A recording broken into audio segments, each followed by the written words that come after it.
Bonjour, dans cette vidéo nous allons introduire l'oreille de Laplace, soit une tige conductrice CC' de longueur petit l.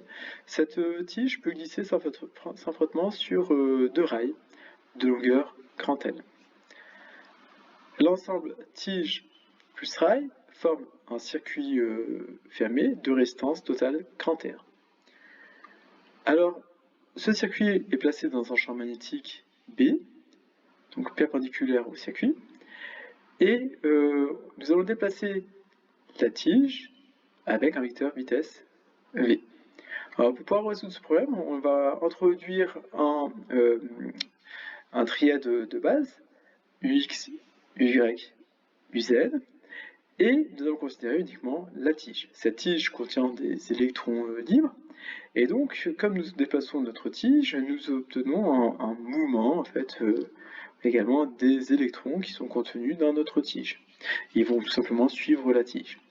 Alors, comme cette tige est placée dans un champ magnétique, les électrons vont subir une force, la force de Lorentz, qui sera égale à QV vectoriel B.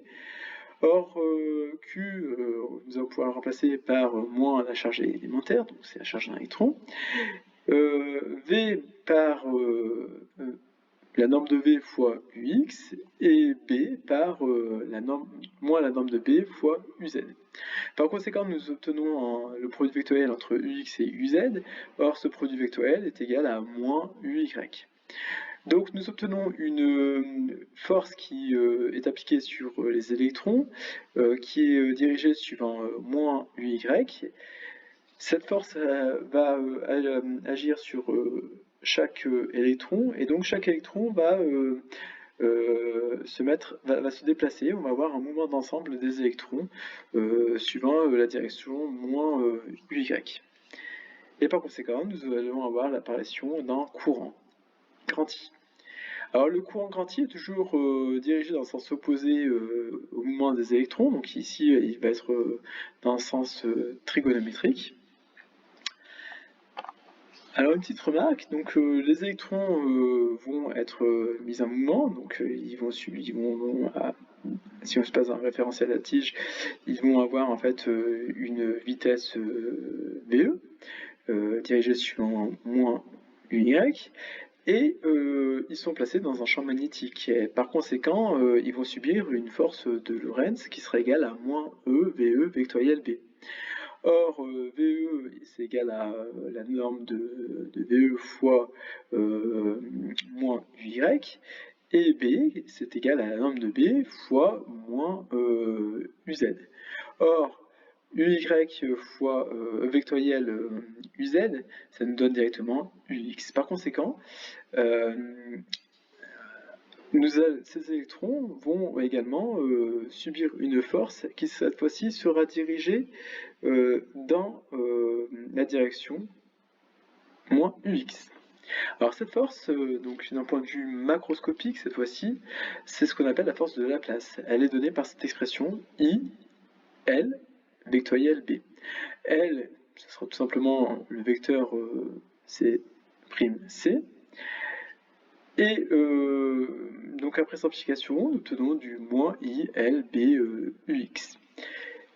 Cette force, on remarque qu'elle va s'opposer au mouvement de la tige, ce qui est conforme finalement à la loi de Lenz. Cette loi nous dit que dans le cas d'un circuit mobile, la force de Laplace qui est liée au courant induit va s'opposer au mouvement initial du circuit. Donc il va s'opposer finalement au déplacement de notre tige. Alors maintenant nous allons calculer le flux du champ magnétique à travers notre circuit. Cette expression va être donnée par l'intégrale double de B scalaire ds. Or, le champ magnétique B va être dans le même sens que le vecteur ds, et donc par conséquent nous allons avoir du BDS qui va apparaître, donc les vecteurs peuvent être supprimés. Le champ magnétique B est un constant, on peut le sortir de l'intégrale, et donc finalement on obtient du B fois la surface de notre circuit. Or, cette surface varie au cours du temps, donc notre flux va également varier. Ceci va générer une tension, d'après le loi de Faraday. La tension induite, elle sera égale à moins la variation de flux par rapport au temps. Dans le cas présent, le flux c'est égal à B fois S, donc comme B est constant, on peut sortir de la dérivée. Et S, c'est tout simplement petit l fois grand L. Or, petit l est constant, je peux le sortir également de la dérivée, et donc j'obtiens du moins BL d2L sur dt, sachant que d2L sur dt, c'est tout simplement la vitesse de ma tige. B. Le courant vaut E moins RI égale à 0. En effet, on suppose que notre circuit est uniquement résistif. Donc, nous allons pouvoir remplacer E par RI et isoler le courant. Le courant sera alors égal à BLV sur R. Alors maintenant, nous allons étudier l'équation du mouvement de notre tige. Pour cela, nous allons faire appel à l'équation fondamentale de la dynamique. La somme des forces appliquées sur notre tige sera égale à sa masse fois son accélération. Or, ici, nous avons uniquement la force de Laplace qui est appliquée sur notre tige. Rappelons que cette force sera égale à moins ILB. Par conséquent, ici, nous pouvons aussi remplacer I par son expression. Ce qui nous donne d2V sur dt est égal à moins B carré L carré V sur MR. D'où l'expression simplifiée, d2V sur dt, donc l'accélération, égale à moins V sur tau. Tau est une constante de temps, c'est une grandeur homogène en temps, qui sera égale à M fois R sur B carré L carré. Ceci est une équation différentielle du premier ordre sans second membre. La solution est de la forme V égale V0 exponentielle de moins t sur tau avec V0 la vitesse initiale de la tige. Par conséquent, la vitesse décroît de manière exponentielle avec le temps. Ceci vient du fait que, à l'instant initial, nous mettons en mouvement la tige avec un certain vecteur vitesse V0, et puis cette tige finalement va subir une force, la force de Laplace, qui va dans le sens opposé à son mouvement.